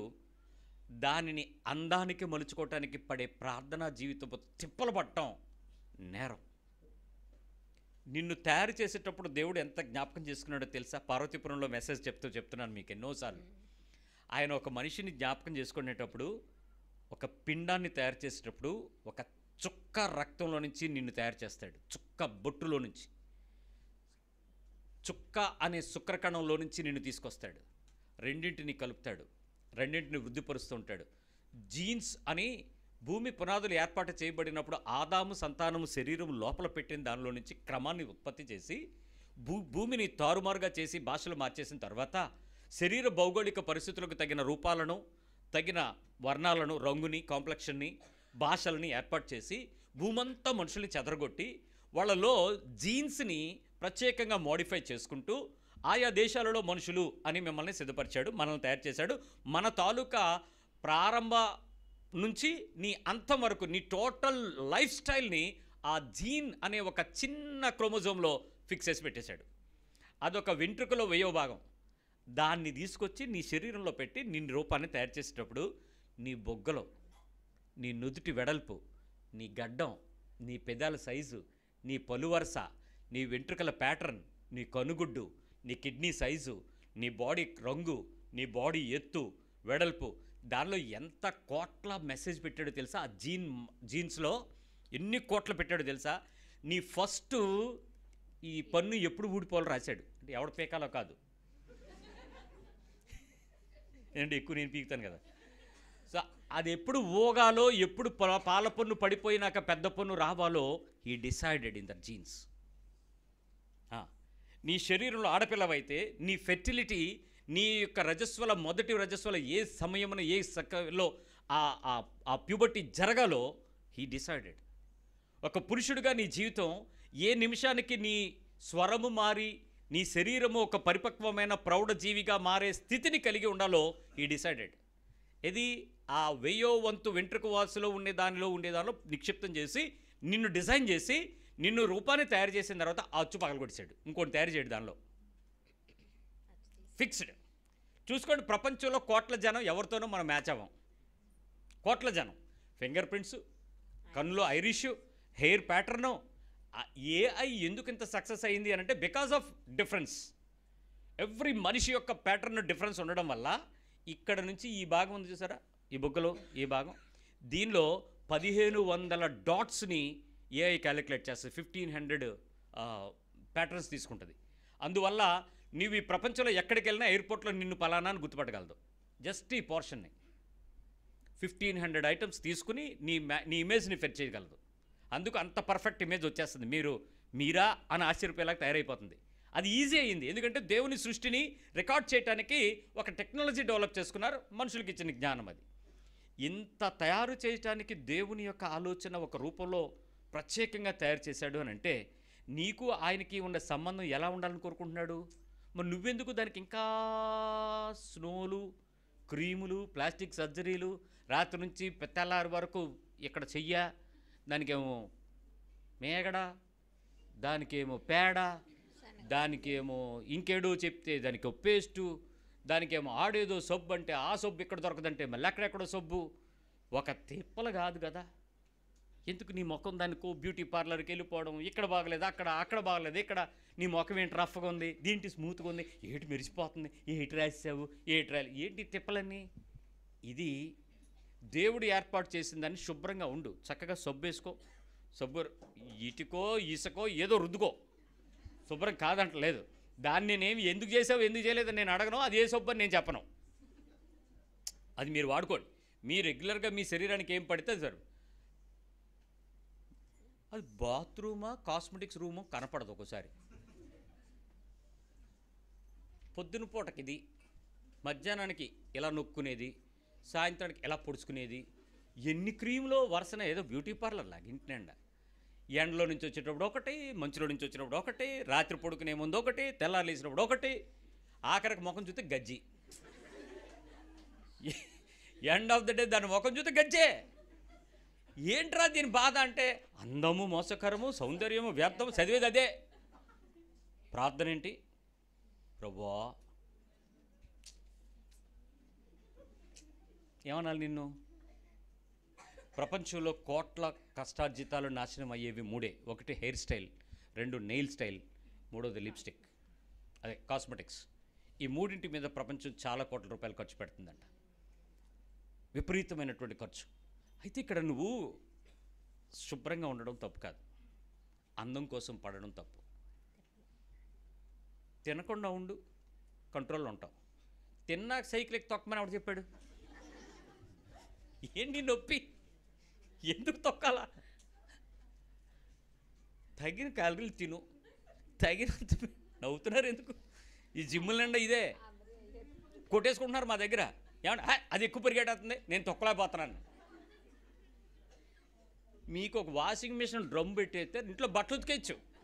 మీరు తొక్కుడికి ఆ బట్టలన్నీ ఉతికేస్తాయి. ఓహో, ఎందుకు అక్కడికి వెళ్ళి ఆడికి 30,000 40,000 తగలడ్డం? అందంగా ఉండాలా, ఫిజిక్ చక్కగా ఉండాలా, స్లిమ్గా ఉండాలా, సైజులు ఉండాలా. అరే నేను డిసైడ్ చేసినట్టు దేవుడరా. కూరు బస్తాలు ఇప్పుడు, ఆ తర్వాత సన్నగా అవ్వట్లేదు, తిని పెంచేస్తుంది. కూరినప్పుడు తెలియదు నీకు? కూరితే అడ్డమైన చోట పెరుగుతాయని తెలియదు నీకు? తల్లివి తండ్రివి. పిల్లలు ఆడుకున్నప్పుడు వాళ్ళు పరిగెడుతున్నప్పుడు ఎంత కావాలో అంత తింటారు, అంతే పెట్టు. తినలేదు మా అబ్బాయి, అన్నం తింటలేదండి. మా అమ్మాయి డాక్టర్ అంటాడు, నువ్వు మొయ్యలేకపోతున్నావు కదా, ఆడి అన్నం తినకపోతే నష్టం ఏంటంటే. అంత బస్తాను వేసుకొచ్చాడు అన్నం తింటలేదని కంప్లైంట్ చేస్తే డాక్టర్లు నవ్వరా? అది సరిపోతాడమ్మా, వయసుకి సరిపడిన వెయిట్ ఉన్నాడు, సరిపోతాడు, నువ్వేం కంగారు పడక. ఏంటండి అసలు ఏం తింటలేదు. ఆడు కూర్చోబెట్టి తినిపించు. కుక్క చూడు, పిల్లి చూడు, రోడ్డును చూపిస్తే ఆడికి ఏం తింటాడాడు? విశ్వాసి జీవితంలో అందంగా ఉండడానికి మనుషులు పడని తిప్పలు చాలా ఉన్నాయి. నేరమైన ప్రార్థన, దానికి నువ్వు చేసే ప్రార్థనలు ఎన్నో తెలుసా? ఎంత సమయం వేస్ట్ చేసుకుంటావో తెలుసా? నీ శరీరాన్ని 4 రోజులు 4 గంటల చొప్పున ఫాస్టింగ్ పెట్టు. దాన్ని ఇంటర్మీడియట్ ఫాస్టింగ్ అంటావో మీడియేట్ ఫాస్టింగ్ అంటావో పెట్టుకో, ఏదో పేరు. దానికి ఆపు, 4 hours బ్రేక్ చేయి, ఆటోమేటిక్గా వచ్చేస్తాయి అన్నీ. లైన్లోకి వచ్చేస్తాయి అన్నీ. నిమ్మకాయ రసం తాగక్కర్లే. నీ జీవితంలో శుభ్రంగా ఉండడానికి కావలసిన బలం పొందుకోవడానికి బదులుగా నువ్వు అందం పొందుకోవాలని చేసే ప్రార్థనలన్నీ కూడా టూ డేంజర్. అలంకరించుకోవటం అవసరం పెళ్ళికి, పెళ్ళి కూతురికి, నీకు కాదు. పాస్ గారు దండలేస్తారా అన్నాడు. వెయ్యిపోతే కూతురు ఎవరో, పెళ్లి కూతురు ఎవరో, తల్లి ఎవరో తెలియట్లేదు రా, వెయ్యాల్సిందే అని. పెళ్ళికి దండల వల్ల నాకేం ప్రత్యేకం ఏం లేదు, దానిలో పరిశుద్ధత ఏం లేదు, అది వరమల్లా వాళ్ళకి మనకేం లేదు. అందులో ఇది ఏమన్నా రాజసూయాగమా దండేయడానికి, లేకపోతే ఆవిడేమన్నా స్వయంవరమా వరుడు ఎక్కడున్నాడు ఎత్తుకోవడానికి? మీ ఇద్దరు డిసైడెడ్. ఇదంతా ఫిక్సింగ్, ఇదంతా పెళ్ళి ఫిక్సింగ్ అయిపోయింది. ఇదేమి ఆ టైంలో ఎత్తుక్కోవడానికి వర్మాలు కాదు అది. కాబట్టి ఫిక్సింగ్లో చేసుకోవడం తప్పలేదు. డిఫరెన్షియేషన్ తెలియాలి కదా. బయటికి వెళ్తుంటే వీడు పెళ్లి కొడుకు, వీళ్ళు పెళ్లి కూతురు అంటే అందుకు దండలో ఆ వెరైటీ వేస్తున్నాం. సో ఆలోచించుకోండి, పెండ్లి కుమార్తె అలంకరించబడటం న్యాయమే. ఎందుకంటే అది వధువుగాను, సంఘమునకు సూచనగాను, అది పరిశుద్ధమైన ప్రశస్తమైన ఒక గొప్ప కార్యముగాను, వైవాహిక జీవితపు మహోత్సవంగాను ఎంచబడింది. అలా అని ఆర్భాటం చేయకూడదు.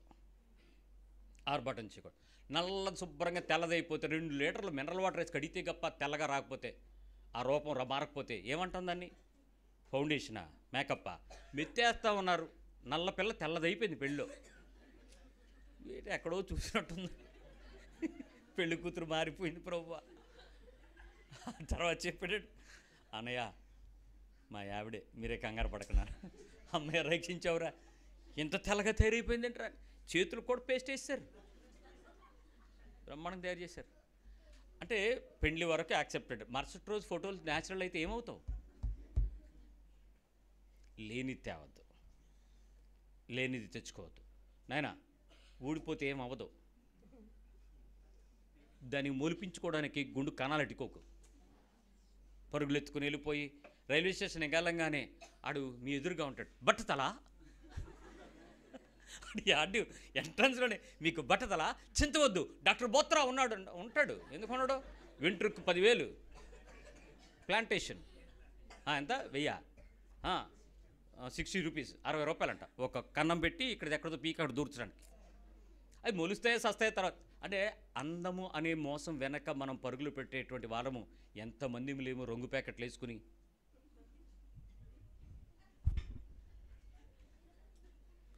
రోజల్లా అదే యాతన. ఎక్కడికైనా వెళ్ళాలంటే పోయిందేమో టచ్అప్. నేను నిన్నేమంటున్నాను తెలుసా? నీ బ్రతుకుని పాడు చేసుకునేంత ప్రార్థనా జీవితంలో ఆ అందానికి నువ్వు కోరుకునే లోపల ఆశ ఉంది చూసారా, చంపండర్రా దాన్ని.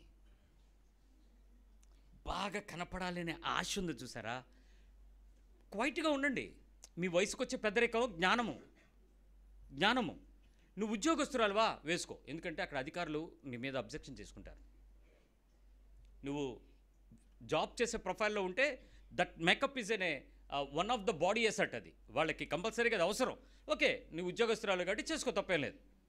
కానీ దాని న్యాచురాలిటీని ఆర్టిఫిషియాలిటీకి మధ్యలో దేవుని సన్నిధిలో నువ్వు గడపాల్సిన సమయాన్ని దొంగిలించి నువ్వు చేసే పని నేరమని నీకు తెలుసా? అది నువ్వు ప్రేయర్ డైరెక్ట్గా చెయ్యవు దీని గురించి, కానీ చేసే పని అంతా ఏంటి? అదే ప్రమాదం. నెంబర్ 5, బలహీనతలు ఒప్పుకోవడం వేరు, శరీర ఆశలను కోరుకోవడం నేరం.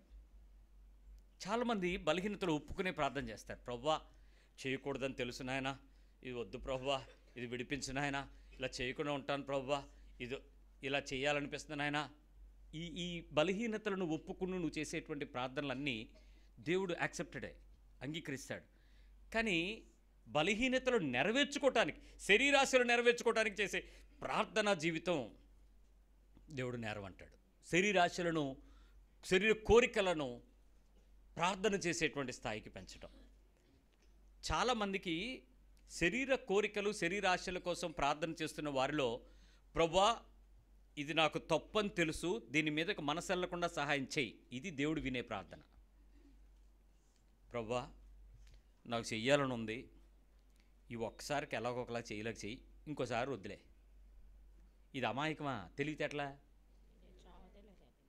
ఏమంటారు దీన్ని? అది తెలివితేటలు దేవుడితో. ఇక్కడ నీ అత్యాశలను, శరీర కోరికలను, శరీరాశలను తెలుసు మనకివి. వాటితో దేవుని దగ్గరకు వచ్చి ప్రార్థన చేస్తున్నాం అనుకునేటువంటి చాలా ప్రార్థనలు థర్డ్ పార్టీ ప్రేయర్స్ అంటాను నేనైతే. Third party.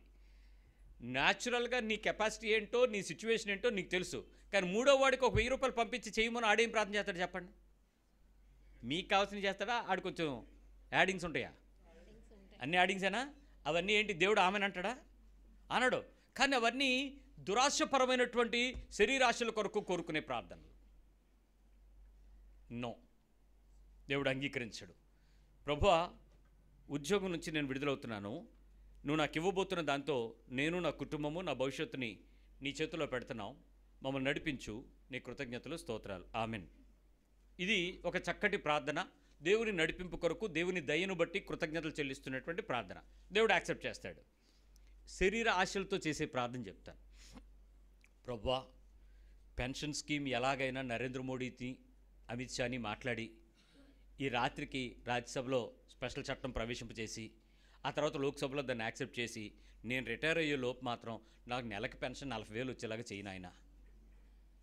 ఎలాగా కూడా నాకు హెల్త్ స్కీమ్లో లేకుండా చేశారు, కానీ నాకు హెల్త్ స్కీమ్ వచ్చేలాగా చెయ్యి ప్రభువా. ఎలాగైనా మరి మా ఇంటి వాళ్ళందరికీ తలొక 1,00,000 మేము పంచుకోవడానికి ఉండేలాగా నాకు అన్ని బెనిఫిట్స్, పిఎఫ్, ఈపీఎఫ్, జీపీఎఫ్, ఆ పిఎఫ్, ఇంకో పిఎఫ్ కలిపేసి నువ్వు ఎలాగొకలాగా సెటిల్ చేసి మా కుటుంబం అంతా కొంచెం ఏడవకుండా ఉండేలాగా కొంచెం చెయ్యి ప్రభువా. యేసునామములో అడుగుతున్నాం తండ్రి, ఆమెనో గట్టిగా అందరు కలిసి ఆమెనని. అమ్మయ్యా, చేస్తాడు దేవుడు, చేస్తాడు. ఇవన్నీ ఏంటి? నీ అవసరతలా, కోరికలా? నీ సామర్థ్యం దేవుడికి తెలుసు కదా, నీ శక్తి ఆయనకి తెలుసు కదా, నీ పరిస్థితి ఆయనకి తెలుసు కదా.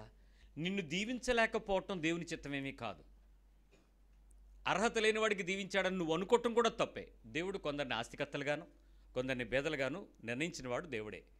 ఆ నిర్ణయించిన స్థితిలో నా స్థాయి ఏంటో ఎరిగి, నేను అనవసరమైన శరీరాశల కొరకు చేసేటువంటి ప్రార్థనా విజ్ఞాపనల మధ్య నా లేఖితనము, నా బలహీనత నేను ప్రదర్శించే జీవితం నుంచి నేను గెలవగలగటం ఆత్మీయత. గెలవగలడం ఆత్మీయత. అది దురాశ కలిగినటువంటి స్థాయి కలిగిన పరిస్థితి. ఇక్కడ కోపాలు వస్తాయి, కానీ ఒప్పుకోగలగటం, శరీరాశల విషయంలో మనం ప్రార్థనా జీవితాన్ని సరైన నిర్ణయం కలిగి ఉండటం జ్ఞాపకం చేసుకోండి. ప్రార్థన చేయండి అని చెప్పే పదంలో నీ లోపల నుంచి ఎక్కడైనా శరీరాశ ఎక్కడైనా బయటకు వస్తుందేమో ఒకసారి చెక్ చేసుకుని చూడండి. ప్రార్థన చేయండి అన్న పదం వెనక మీ లోపల శరీరాశ వస్తుందా, ఆత్మీయ ఆశ వస్తుందా? ఒక్క పదమే నేను అడిగాను. ప్రార్థన చేయండి. ఏంటి నీ డిమాండ్, ఏంటి నీ రిక్వెస్ట్, ఏంటి నీ ప్లీడింగ్ ఏంటి? కానీ దానిలో శరీరం కోరిక ఉందా, ఆత్మీయ కోరిక ఉందా? చెక్ చేసుకోండి ఒకసారి. ఏది అడిగినా ఇప్పుడు నాకు ఏది కావాలో దేవుడు అది ఇస్తాడు. అవునా కాదా? మీ పక్కన అడగండి, మీకు కూడా అంతేనా అని. మీకు ఎంత అవసరమో అంతే ఇస్తాడు. అవునా? మీరు ఎంత పొందుకోగలరో అంతే ఇస్తాడు. అంతేనా? మీ అర్హత ఎంతో అంతేనా? మీకు లేనిది ఇస్తాడా? ఏమడు కదా, అంతే ఇస్తాడు. మీరు ఇప్పుడు ఇంకొకరి దగ్గరికి వెళ్ళి రిక్వెస్ట్ చేసి రికమెండ్ చేయించి ఎక్కిచ్చారనుకో, ఎక్కువ అడుగుతారో తక్కువ అడిగిస్తారా? రిక్వెస్ట్కి చెప్పండి, రికమెండేషన్కి ఎక్కువ అడగాలనుకుంటారా తక్కువ? ఎక్కువే. అది ఆత్మీయమైందా శరీరమైందా? అక్కడ తెలుసు కదా శరీరమైంది అడుగుతామని. ఎప్పుడైనా అలాంటి శరీరమైన దాని వైపు నా మనసు వెళ్లకుండా, కోరిక వైపు వెళ్లకుండా నన్ను సిద్ధపరచు ప్రభాని ఎలా ఉండాలి? ఒక వ్యసనపరుడు, ఒక బలహీన మనస్సాక్షి, వ్యభిచార మనస్సు, ధనాపేక్ష, పాప స్వభావపు ఇచ్ఛ, లోక ఆశ, తిండిబోతుతనము, అమర్యాదకరమైనటువంటి పరిస్థితి, మద్యపానాశక్తి కలిగినటువంటి ఒక కుటుంబంలో యజమాని కోసం భార్య ప్రార్థన చేయటం శరీరాశ అవుతుందా? అవసరం అవుతుందా? అది న్యాయం. అది న్యాయం. తల్లి ప్రార్థన ఆ సమయంలో ఆ పిల్లోడి కోసం ఏమవుతుంది? అవసరం అవుద్దా? కోరిక అవుద్దా? అవసరం. ఆ వ్యక్తికి తలాంత్ ఉంది. ఈ ఎన్ని లక్షణాలు కలిగి ఉన్నటువంటి సకల కళాభిరాముడికి టాలెంట్ ఉంది. ఆ టాలెంటు ఏ మ్యూజిక్లోనో, ఏ పాటల్లోనో, ఏ వర్షిప్లోనో, ఏదో డబ్బా డోలు కొట్టడంలోనో ఉందనుకోండి. ఇప్పుడు పాస్ట్ గారు వాడి కోసం వాడుకోవడానికి చేసే ప్రార్థన ఎలా ఉంటుంది చెప్పండి? ఆ భార్యకి, ఆ తల్లికి ఉండేటువంటి భారానికి మించి ఈ మనిషి చేసే ప్రార్థనలో స్వార్థం ఉంటుంది. ఎందుకు? ఇతని అవసరం తీరుతుంది. ఇతని అవసరత అనేది దేవుని అవసరతగా చెప్తాడు, సంఘ అవసరతగా చూపిస్తాడు, ప్రజల మధ్య దేవుని యొక్క మహిమగా చూపిస్తాడు. కానీ అల్టిమేట్ అవసరత అంతా ఎవరిది? సెల్ఫ్. తన బ్యానర్ గ్లోరిఫై అవుతుంది. ఆ తల్లికి ఉన్నటువంటి మర్ర, ఆ భార్యకు ఉన్నటువంటి ఆ అంగలార్పు సేవకుడికి నిజంగా ఉండదు. కానీ ఆ టైంలో చేసే ప్రార్థన ఏంటి చెప్పండి? మోసం, శరీరాశ, దానికి సంబంధించిన బలహీనత. ఇప్పుడు ఇందాక రిటైర్మెంట్ కోసం ప్రార్థన చేశాను కదా, ఆయన వచ్చి చెప్పాడు, పాస్టర్ గారు నా సర్వీస్ అయిపోయింది, సదా మీ సేవలో. ఎవరి సేవ? ఇప్పుడు వరకు ఎవరి సేవ? 64, 65 వరకు ప్రభుత్వ ప్రైవేట్ సేవ. ఇప్పుడు ఎవరి సేవ? మా సేవ, అంటే దేవుడి సేవ. ఇంకా నన్ను మీరు ఎక్కడ కావాలన్నా వాడేసుకోవచ్చండి, ఫ్రీగా పరిచర్యకి వాడేసుకోండి, మీరు ఎప్పుడు పిలిచినా అప్పుడు వచ్చేస్తానండి, నేను ఇంకా ఫుల్ టైం ఫ్రీయే పాస్టర్ గారు, మీరు ఏ పరిచర్యకైనా నన్ను వాడేసుకోవచ్చు. మరి కానీ ఒక విషయం పాస్టర్ గారు, రిటైర్మెంట్ బెనిఫిట్స్ అన్నీ ఈ నెలలో వచ్చేస్తాయి, ప్రార్థన చేయండి. ఇప్పుడు పాస్టర్ గారు దేనికోసం ప్రార్థన చేస్తాడు? ఏ భాగం? ఏం భాగం? ఆ భాగం కోసం ప్రార్థన చేసేటప్పుడు ఈయన కుతూహలం ఏంటి? ప్రభువా, ఆయుష్కాలపు దినములన్నింటిలో నీ కొరకు ప్రయాసపడిన ఈ వ్యక్తి జీవితం ఈ రోజు నుంచి రేపటి నుంచో సర్వీస్ రిటైర్ అవుతుంటే సెకండ్ ఇన్నింగ్స్ నీ పని కొరకు అతను బలంగా వాడుకుని సిద్ధపరచు ప్రభువా. యథార్థమైన ప్రార్థన. శరీరాశ కలిగిన ప్రార్థన ఏంటి? ప్రభువా, ఎన్నాళ్ళు దీవించినటువంటి జీవిత భాగం అంతా నీ కోసం కాక ఆయన కుటుంబం కోసం ఖర్చు పెట్టాడు, ఇప్పుడు నుంచి రాబోతున్నదంతా దేనికోసం ఖర్చు పెట్టాలి? సేవ కోసం వాడేలాగా ప్రేరేపించు,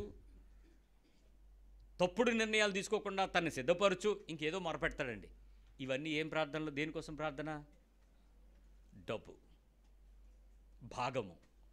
నిజం చెప్తున్నాను, నీ మనసుకు తెలుసండి నువ్వు చేసే ప్రార్థనలో శరీర సంబంధమైన కోరికలు ఉన్నాయని. కానీ నువ్వు మోసంగా గంటలు రోజని, పొద్దునని, సాయంత్రం అని చేసే ప్రార్థనలు ఏంటి? కోరికలు, శరీర కోరికలు, శరీరాశలు. వాటితో చేసే అకారణమైనటువంటి అనేక ప్రశ్నలకు దేవుడు సమాధానం ఇవ్వకపోయినా నీ ప్రార్థన దాన్ని పట్టుదలని, ఆసక్తిని విడువక, మానక, కన్నీటితో, ఉపవాసంతో చక్కగా ప్రార్థన చేస్తూ మోసపు క్రైస్తవ ప్రార్థనా జీవితం గడిపేస్తుంది సంఘం. మోసపు ప్రార్థన క్రైస్తవ జీవితం. ఇంకో విధంగా చెప్పాలంటే నీకు తెలియకుండానే నువ్వు పాపంలో బతుకుతున్నావు. అదే క్రైస్తవ పాపం. It's not something against God, కానీ it is not for or pro with God. దేవునితో సంబంధమైనటువంటి మాట, యథార్థమైన హృదయంతో నువ్వు మాట్లాడగలిగిన ఒక చిన్న పదం విస్తారమైన పదాల నుంచి దాటింపజేసి ఆత్మతో చేసే ప్రార్థన, శరీరేచ్ఛలను దాటింపజేసే ప్రార్థన, అది చేయటం నేర్చుకోవాలి. ఆత్మతో ఆత్మానుసారము ప్రార్థన చేస్తే శరీరేచ్ఛ నెరవేరదు. శరీర కోరిక నీ మనసులోనికి రాదు. శరీరానుసారమైన విజ్ఞాపన దేవుడు చేయనివ్వడు. వాటిని ఆపేస్తాడు. నీకు తెలుస్తుంది ఆ ప్రత్యేకత ఏంటో, ప్రత్యక్షత ఏంటో. చక్కగా ఆ విషయం కొరకే నువ్వు మాట్లాడడానికి ఇష్టపడతావు, సంతోషం కలిగి ఉంటావు, నీ ప్రార్థనతో నీకు తృప్తి కలిగి ఉంటావు. ఆ జీవితం నిన్ను చూసి దేవుడు అచ్చయపడతాడు. నీ ప్రార్థన కోసం ఆయన ఆశపడతాడు. నీతో యుక్తంగా ప్రార్థన చేసే ఆత్మాభిషేకం ఇస్తాడు. అప్పుడు నువ్వు మొర్రపెట్టింది నీతివంతుల మొర్ర అవుద్ది. అంతేగాని రోజు సాపేసి కింద మీద దొర్లి ఆ నమాజ్ చేసినట్టు నువ్వు మొరపెట్టేసి ప్రార్థన చేసేసి 5 సార్లు దానియేలు 3 సార్లు దావీదు అంటే దేవుడు లెక్కలేసి పడిపోడు నీకు. ఆ యథార్థమైన ప్రార్థన దేవునితో ఆ సంబంధాన్ని తెచ్చుకోకుండా మనం చేసే ఈ మోసాల్లోంచి బయటికి రావడానికి ప్రభువే మనకు సహాయం చేయాలి. నేను ఇంకా చాలా చెప్పాలి. ఎన్ని చెప్పాను? 5 చెప్పాను. దాటండి. ఈ 5 ఈ వారం అంతా ప్రయత్నించేయండి. గెలవడానికి దేవుని కృప అడగండి. నేను చేస్తానో నాకు తెలుస్తున్నాను. కానీ ఇక్కడ ప్రాబ్లం ఏంటంటే మీ ఇంట్లో ఇద్దరు కనుక ప్రార్థన చేయడం మొదలు పెడితే మీ ఇద్దరికి ఏకాత్మ కుదరదు ఈ రోజు నుంచి. నువ్వు అయ్యే శరీరం చేయక అని అంటే శరీరం ఏంటిది, ఇది ఆత్మే అంటది ఈవిడే. ఈయనకేమో తేడా తెలుస్తుంది, ఈవిడికేమో అది పరిశుద్ధతలా కనపడుద్ది. కానీ మీ ఇద్దరు ఏకాత్మను సంపాదించుకోండి, ఆ తర్వాత ప్రార్థన మొదలవుద్ది. ఇది అడుగుతుందా కాదన్నది మీకు తెలుస్తుంది. ఆ డిఫరెన్స్ ఒకసారి చూడండి. పర్వాలేదులే ప్రార్థన అనే మోసం నుంచి బయటికి రండి. ప్రార్థన చేద్దాం.